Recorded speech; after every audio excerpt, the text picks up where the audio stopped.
Hi guys, Righteous Raymond here, author of Gaslit Escape of the Narcissist Pit. Today's lesson is on the necessity of confronting your toxic person. The necessity of confronting your toxic person. Life is the greatest teacher. You've heard this before, right? Life is the greatest teacher. It will give you the same lesson over and over and over again until you learn. The moral of the story. Life is the greatest teacher. It will keep giving you the same lesson over and over and over and over again until you learn the lesson, the moral of the story. And some of you all have been avoiding an important conversation, an important, sometimes a confrontation, an important discussion that you're supposed to have years ago. But because you've never fought that demon when you were younger, you're gonna have to fight it now. And I say it this way: you have to become the person that the younger version of you needed. You have to become the version of yourself, the adult for yourself that the younger you needed. So, let's say you're 7 years old, and let's say somebody's mistreating you in the family or in the school or in the neighborhood, right? At that time, you might have needed a 30-year-old parent to speak up for you, to stand up for you, to tell that bully or that toxic person, that molester, leave my child alone.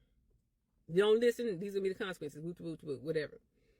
Some of y'all, when you were 13, needed to stand up to a bully in high school. Well, not high school. 13 is middle school, right? Yeah, middle school.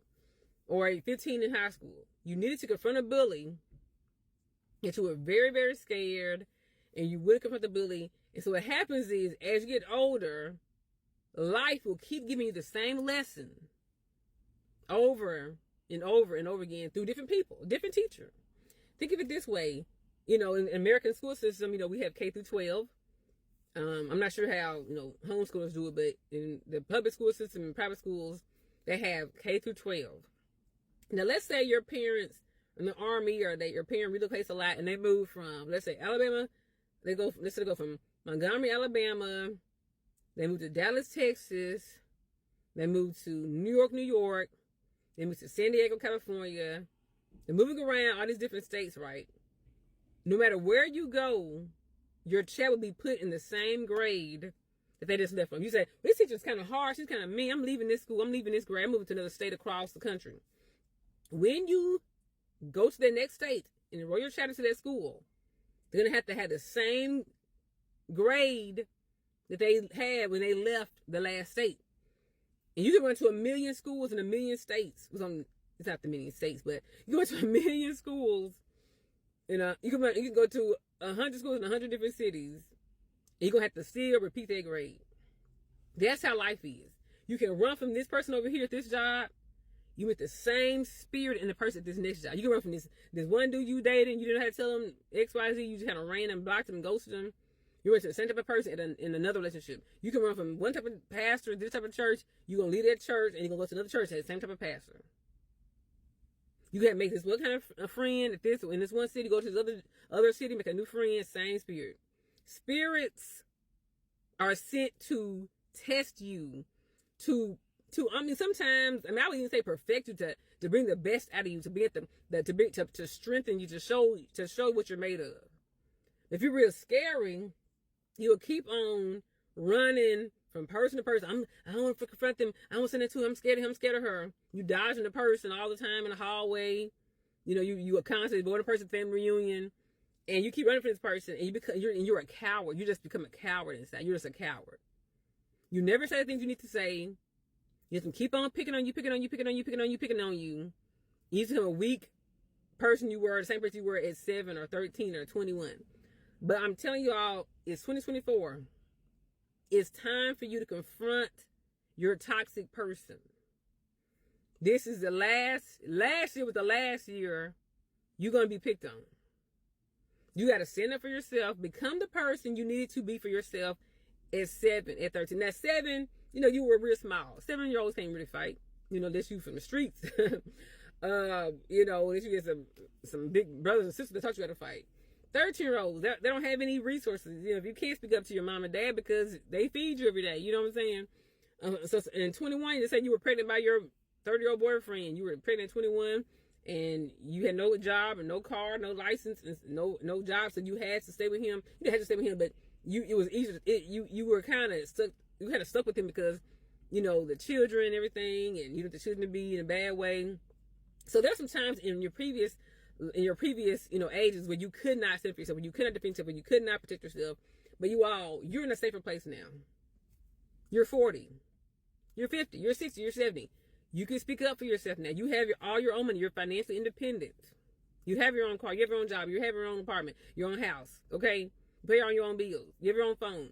So I'm challenging you all this year to have the difficult conversation you need to have, because you're going to keep on running for the rest of your life, and it's never going to go away. I'm telling y'all, life is the greatest teacher. It will repeat a lesson time and time and time and time and time again until you learn the moral of the story. Until you work out those muscles. You're not meant to die a coward. Don't die a coward. Do not die a coward. You may not have no friends when you die. You may have some enemies when you die, but you won't die a coward. You have defended yourself that you ignored, that you did not protect when you were young, when you couldn't protect when you were younger.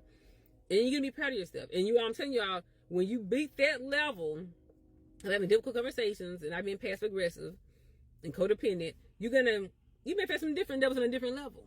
But don't you get tired of the same old battle? Don't you get tired of the same old, I want to tell him, but I don't want to hurt his feelings, and I don't want to be mean, and I don't want him to be my friend. He want to invite me to his wedding if I say something. Y'all forget all that. That season is, people pleasing season is over. We are moving in ways that protect the younger version of ourselves that we should have always protected. We are no longer going to be bullied, harassed, picked on, bothered. We're going to stand up and protect ourselves, because life's demanding it. Life is demanding. I think about David, you know, and Goliath. And so Goliath is like harassing. He's with the Philistine army. He's harassing Saul. He's harassing the soldiers. He's taunting them, calling them names, making fun of them, intimidating them. They just sitting there scared. Who gonna fight Goliath? Who gonna fight the giant? And they just just gonna sit there and be a punk to the Philistine. And then David said, "Who is this uncircumcised dog, this Philistine dog, to defy the armies of the living God? Like, are you serious?" He gets his slingshot. He gets 5 stones. Only needs 1. Cuts Goliath's head off. Aren't you tired of being intimidated by this giant?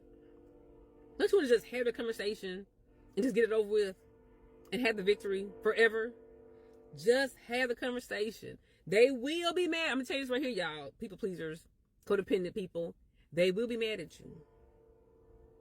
They will be mad at you. They will give the silent treatment. They will ignore you. They will give you more invites. They may turn the clicker against you. That's fine. That comes with the territory. So yes, you all, if you don't have the conversation this week, this month, this year, I guarantee you will have this conversation. You will have the same battle 2025, 2026, 2027. The other thing that's going to happen is everyone on that same level of disrespect, they're going to line up. Everybody who's on that level of disrespect to you is that bully, is that taunter, is that harasser, is that molester, is that toxic person, is that narcissist. When you confront this toxic person, you're going to find this is going to be miraculous. This is going to amaze you guys. Everyone on that same level of disrespect is going to either go away, they're going to respect you. You'll say, you know, the movie's Friday when Ice Cube beat up Debo, like everyone's like that better. And everybody respected Ice Cube. He fought. Everybody was scared of Debo for years. He was a neighborhood bully for years. Everyone in that neighborhood was terrified of this man for years. Once Ice Cube, he got a few licks. He got hurt a little bit. He got punched a few times. When he confronted that bully Debo was humbled. Everyone was able to be at peace in that whole neighborhood forever. And then, well, I think that one guy, he picked the other guy back up and he got in jail. But that was next Friday, something like that, or not Christmas Friday. But yeah, so Ice Cube was never a coward again. He was always brave. At that point, he was no longer a coward. He was brave. He did get scared of another I think the next, a sequel, whatever. But in that movie, it was over. So you all, when you face your taunters, you will have peace for a long time because you learned the lesson. Thanks for watching. Please share this video. Bye.